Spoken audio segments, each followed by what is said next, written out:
Welcome to the Deep Dive.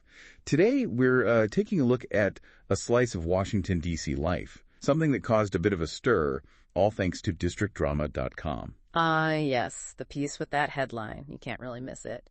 Scandal on the Court, a steamy romance in Stonewall, Bocce, D.C. Exactly that one. And our source is that article by Josh J.P. Millen. It came out April 18th, 2025, with a little update the day after, actually. Right. It's quite the read. Lots of local flavor. It really is. Yeah. So our goal here for you is to kind of unpack this story. We want to look at what happened, get a feel for the subculture involved, and maybe figure out why this particular story got people talking. Sounds good. It's definitely got layers beyond just, botch. Definitely. Okay, so the article throws us right in, doesn't it? The meet cute. It does. Sets the scene at the Stonewall Botch DC League kickoff at Pitchers, which is, a pretty well-known spot. A staple. And it seems like a standard league kickoff until our main characters, Ryan and Colin, sort of emerge. Exactly. You've got Ryan, who's apparently pretty good at Bosch, a veteran player. Okay. And then Colin, the newcomer. And the article makes a point of mentioning his pup hood keychain. Right. That detail immediately signals something, doesn't it? It's not just about the sport. Not at all.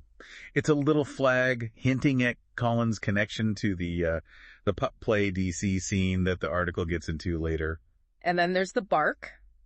Colin apparently barks playfully at Ryan. He does. Which is certainly a memorable way to introduce yourself. Yeah, I'll say. Okay. And Ryan's reaction, the article says he was, intrigued? Charmed? Something like that. It suggests Ryan was definitely taken by Colin's boldness. You know, those little unexpected things. Totally. And then we get that image, Ryan guiding Colin's hands for a botch toss. Yeah, that pause on hips description. Yeah. It's more than just coaching, right? It's that physical closeness, that spark. You can almost feel the chemistry starting right there on the court. Or beside it. Definitely. Yeah. And it leads nicely to the context the article provides about pup play. Because without that, some of their interaction might seem, unusual. Good point. So the article links out to them datas for a deeper dive. But it explains pup play itself, right? How does it frame it? It describes it as this vibrant subculture within the DC queer community. It talks about the roles the puck and the handler. Okay. And the dynamic is based on playfulness, guidance from the handler, definitely trust, and this strong sense of connection. It's presented as a form of self-expression. Right, a way to explore identity and community. And the article positions Ryan as the handler in this budding romance, and Colin as the pup. Exactly. With Ryan giving those gentle nudges and Colin with the barks, it puts their interactions into that specific framework. And it emphasizes that this isn't some hidden thing, but part of the, the fabric of DC's LGBTQ plus life. Right. So, they meet, there's this spark, this connection tied into a specific subculture. Yeah. But it doesn't just stay at Pitchers. No, the romance goes on tour.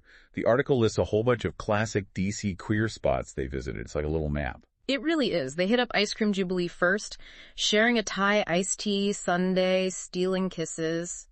Very sweet, very early dating stuff. Classic. Then DuPont Circle Fountain. Yep, moonlit stroll, giggling, quintessential DC romance moment. Totally. Yeah. And the Washington Monument selfie, the howling selfie. Yeah, apparently that one went a bit viral, at least within their group. A fun, maybe slightly performative moment? Could be.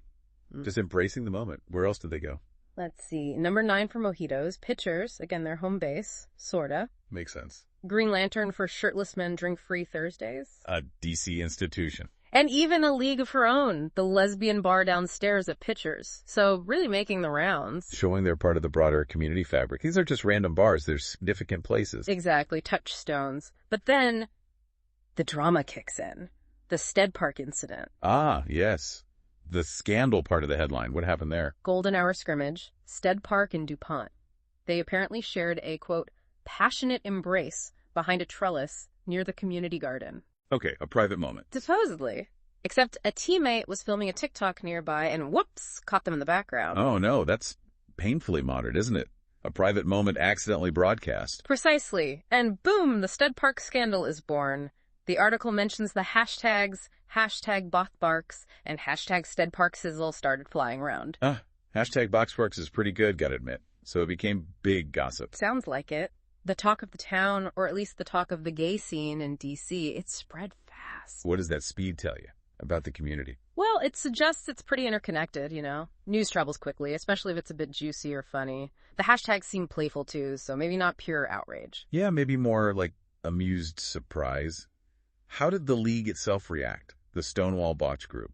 Apparently, the group me chat was buzzing. The league commissioner chimed in expressing concern about, wait for it, sportsmanlike conduct. Seriously, sportsmanlike conduct. That feels slightly out of touch with the situation, maybe. Just a bit. It kind of highlights that funny tension between being a structured sports league and, well, humans being humans within it. Definitely. And then there's that quote from the drag ref, Miss Topspin. That was gold. Oh, it's perfect. Honey, those boys rolled more than Bosch balls. That just sums it all up, doesn't it? The humor, the slight scandal, the knowing wink. Absolutely. And the gossip even made it to Dick Bar, apparently. So the ripples spread pretty far across the local scene. Wow. So how did Ryan and Colin handle becoming, like, the main characters in this local drama? Did they hide? Quite the opposite, it seems. They sort of leaned into it. Their response was this treat trail date night. Okay. What did that involve? They went to Dick Bar, where the gossip had reached, specifically for karaoke night, a very public appearance. Bold move. What did they sing? Hungry like the wolf. No way. That's brilliant. Duran Duran, right? Well, very fitting. Totally. Super cheeky. And apparently Colin let out a woof mid-song, which made Ryan crack up. That sounds amazing. Just owning it? Turning the gossip into a fun, shared moment? Exactly. It feels like they were reclaiming the narrative, you know? Making it their own joke. And the article notes they saw Paolo and Poppy there too, kind of grounding them back in the community. So they weren't ostracized by the attention? Doesn't sound like it. Which leads to their return to the botch court. How did that go? Was it awkward? Apparently not. The article says teammates welcomed them back, chanting, "Play ball." It sounds genuinely warm. Huh. So the scandal didn't ruin things. Maybe even made them more popular. It seems that way. Like the community ultimately embraced their authenticity, maybe found the whole thing kind of endearing or entertaining. The scandal almost became part of their charm. Wild. And the ending of their story in the article. It wraps up perfectly with Colin saying, woof, once for yes, twice for scandal, and then kissing Ryan right there on the court. Very on brand for them, based on the story. Playful, self-aware. Exactly. It's a great little button on their narrative arc within the piece. Now, we absolutely have to stress something here, something the article itself makes clear. Yes, very important. The disclaimer. Right. The article explicitly states it's satire. It's meant for entertainment. The characters, the specific events, they're dramatized or fictionalized. Absolutely crucial. No statement should be taken as verified fact. We're discussing the story as presented as a piece of local satire. Exactly. So we enjoy the story, we talk about the themes, but we keep that satirical lens firmly in mind. Right. So, stepping back then, what's the takeaway from this whole saga, even as satire? Well, I think it paints a really vibrant picture, doesn't it? It shows the intersection of different parts of DC's LGBTQ plus community sports leagues like Stonewall, subcultures like pup play, the social scene at various bars. It really does, and how romance and self-expression can kind of bloom in these specific community spaces, sometimes leading to, a little bit of lighthearted drama or gossip. It makes you think about how these hyper-local stories develop, right? Mm-hmm. The inside jokes, the shared narratives that resonate within a particular group. Definitely. You start wondering what other niche communities or activities have their own fascinating human dramas playing out, things we don't even know about. That's such an interesting thought. Like, what hidden stories are unfolding in, competitive knitting circles or urban foraging groups? Exactly. Every community has its narratives. Maybe you, listening, have seen similar things play out in your own local circles. Could be. And again, while keeping the satirical nature of today's source clear, it does spark curiosity about the real dynamics in places like Stonewall Botch or the wider pup play community in D.C. Well said. It's a reminder of the diversity and vibrancy within the broader LGBTQ plus community there.